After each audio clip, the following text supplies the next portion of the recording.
Welcome everyone! Today we are going to cut through all the noise, all the marketing hype, and all the confusing, conflicting advice that's out there in the fitness world. We're going to get right down to the fundamental science of how you actually build muscle. So if you've ever felt completely overwhelmed, wondering which guru to listen to or what miracle supplement to buy, this is for you. We're going to lay out the essential, non-negotiable principles in a way that's incredibly easy to understand and, way more importantly, easy for you to apply starting today. Now, before we jump in, don't forget to like, share, and subscribe. And check out the links in the description if you're looking for a real estate agent in your market or you need life insurance. My team and I can help you anywhere nationwide. Okay, let's get into it. This is the million-dollar question, isn't it? It's the question that fuels an entire multi-billion-dollar industry. We are constantly just bombarded with promises of a secret workout, a magic pill, or some kind of biohack that's going to completely transform our bodies overnight. But let's be real for a second. If we peel back all those layers of slick marketing and fancy branding, what does the actual, proven, undeniable science tell us about how muscle is really built? What are the bedrock principles that have worked for decades, long before influencers and social media even existed? That's what we're here to uncover. And there it is, the big secret. It's not some complicated algorithm or a hidden technique. The real secret is elegantly simple, but, and this is the important part, it's profoundly challenging. It's a three-part formula, and these three parts are like the legs of a stool. If you take one away, the whole thing falls over. You have to work out to create the stimulus for change. You have to eat right to provide the building blocks for that change, and you have to stay consistent because change doesn't happen overnight. But just knowing the formula, that's only the first step. The real magic, the part that separates people who get results from those who don't, is in understanding how to apply each part effectively. So let's start by breaking down that very first component, the workout. All right, section 1, the principle. To truly grasp how muscle growth actually happens, we need to zoom in and look at the fundamental biological principle that underpins all physical training. It's not just about mindlessly lifting weights up and down, it's about understanding the very specific conversation you're having with your body and learning how to predict its response to the demands you place on it. Think of it like this. Every single time you go into the gym and you lift a weight that is genuinely challenging for you, you're sending a very clear signal to your body. You're basically saying, hey, that activity was really difficult, and I need you to be better prepared for it the next time we do this. Your body, which is an incredible and efficient survival machine, hears that signal loud and clear. Its response to that stress is to repair the microscopic damage you've created and rebuild the muscle tissue not just back to its previous state, but a little bit stronger, a little bit thicker. That right there is adaptation. It is the cornerstone of all progress. Now this brings us to a really critical concept called specificity. Your body is incredibly intelligent and, frankly, a little bit lazy. It doesn't want to waste resources, so it adapts specifically to the exact type of stress you impose on it. You wouldn't train for a marathon by practicing your swimming, right? I mean, swimming is great, but it won't make you a better runner. The same exact logic applies to building muscle. To get stronger and build bigger muscles, you must challenge your muscles with resistance. This is the principle of specificity in action.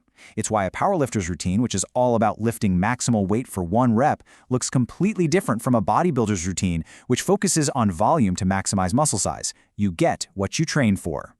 So, you might be wondering, where does the actual energy for these powerful muscle-building contractions come from? Well, it's all powered by a fascinating little molecule called ATP, or adenosine triphosphate. The easiest way to think about ATP is to imagine it as the direct energy currency of your cells. Every single muscular movement, from blinking your eyes to squatting hundreds of pounds, spends ATP. Now here's the catch. Your body only keeps a very small amount of ATP readily available, just enough for a few seconds of intense effort. So, to continue working out, your body has to be incredibly clever about how it regenerates this fuel.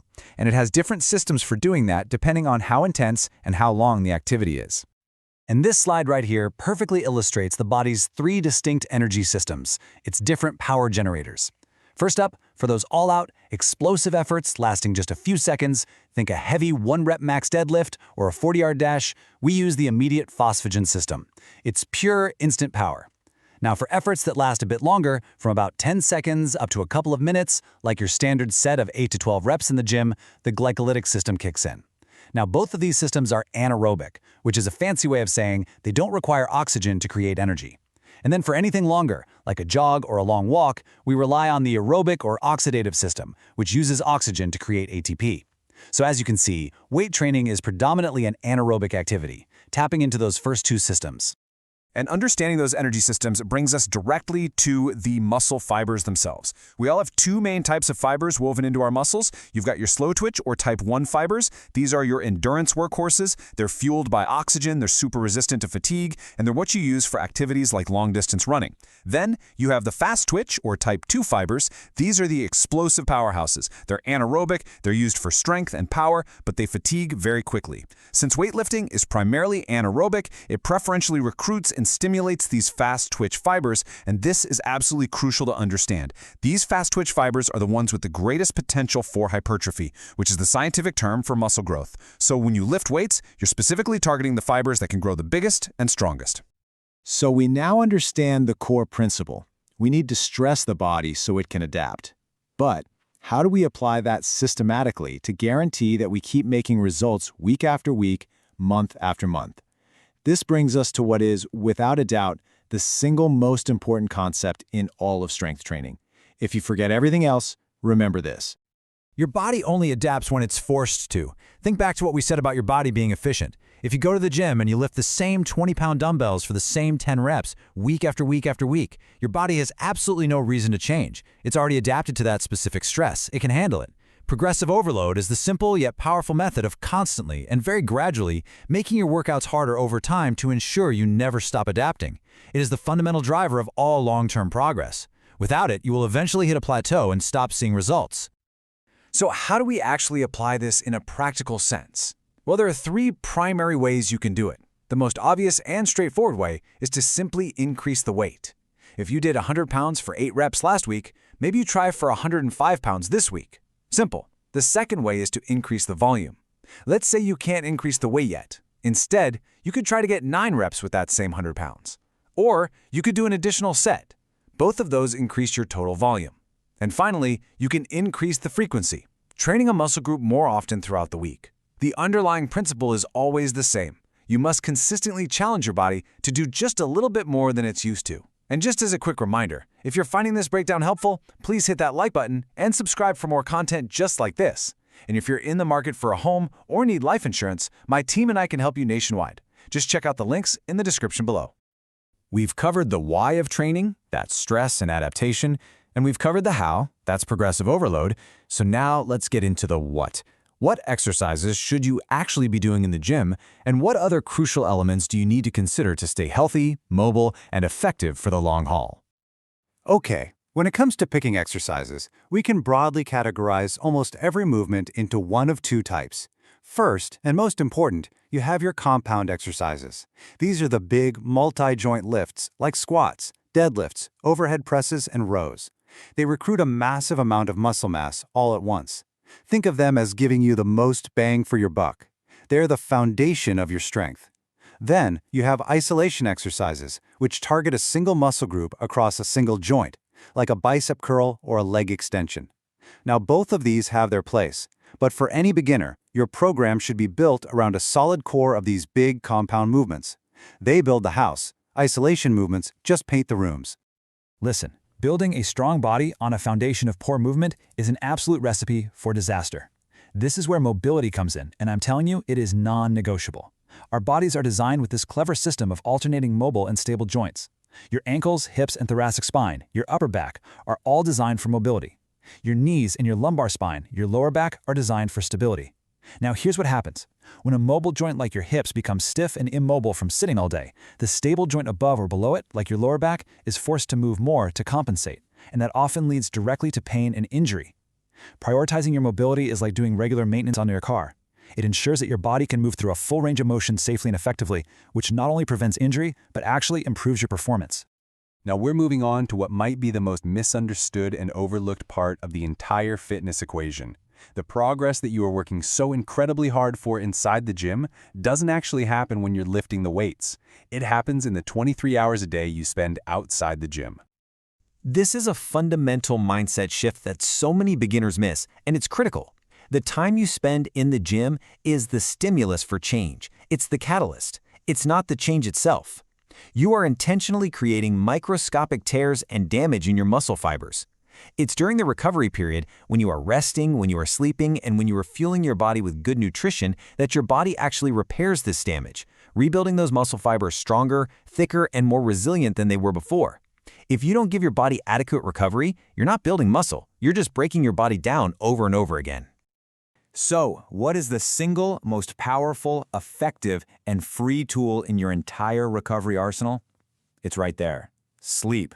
Now, we all know we probably should get more of it, but for anyone who is serious about building muscle and changing their body composition, it simply has to be a non-negotiable priority. You need to start thinking of sleep as part of your training program. Aiming for that sweet spot of around 7 to 9 hours per night is absolutely crucial, because this is when your body enters its prime time for repair, hormonal regulation, and growth. Let's look at what's actually happening when you're in a state of deep sleep. First, your body releases a significant amount of human growth hormone, which is absolutely essential for muscle repair. Second, it gets busy replenishing your ATP and your muscle glycogen stores, which is basically topping up your fuel tank so you have energy for your next workout. It also works to decrease systemic inflammation, which is a natural byproduct of hard training. And finally, it improves blood flow, helping to shuttle all those important nutrients to your muscles. Honestly, skimping on sleep is like trying to build a house but never letting the concrete set between floors. It just won't work. Okay. Alongside sleep, proper hydration is another absolutely critical pillar of recovery and performance. Our bodies are made up of about 70% water, and nearly every single physiological process, from digesting your food to thinking clearly, relies on being properly hydrated. For men, the general recommendation from the U.S. National Academies of Sciences, Engineering, and Medicine is to aim for around 15.5 cups, or about 3.7 liters, of total fluid per day. This doesn't all have to come from plain water, of course. Other beverages and even food contribute, but it's a great target to keep in mind. And for women, the recommendation is slightly lower, at around 11.5 cups, or about 2.7 liters per day. But it's so important to understand this is about way more than just not feeling thirsty. When you're properly hydrated, you improve nutrient transport to your cells, you regulate your body temperature, and you keep your joints lubricated. Research has shown that even mild dehydration, like losing just 2% of your body weight in fluid, can have a significant negative impact on your strength, power, and endurance in the gym. So, an easy way to improve your performance tomorrow is to drink enough water today. Finally, let's talk about the mental game, because this is where a lot of people fall off. In our world of instant gratification, it is so easy to get discouraged when you don't see washboard abs in the mirror after 2 weeks of working out. But real, substantial, lasting change doesn't happen in days or even weeks. It happens over months and years of consistent, dedicated effort. You have to learn to trust the process. You have to stay consistent even on the days you don't feel motivated. And you have to remember that you are absolutely in this for the long haul. This is a marathon, not a sprint. So there you have it. The science of building muscle isn't some closely guarded secret. It's about a few key principles executed over and over again. It's about applying stress to your body through progressive overload. It's about choosing the right tools like compound exercises and keeping your body healthy with mobility work. And it's all built on a foundation of solid recovery and unwavering consistency. The knowledge is now yours. You have the blueprint. The only question left is, are you ready to do the work? Are you ready to build the consistency? Thank you so much for watching. And one last time, if you need a great real estate agent or are looking into life insurance, my team is here to help you anywhere in the country. The links are right down there in the description. Don't forget to like and subscribe, and we'll see you in the next one.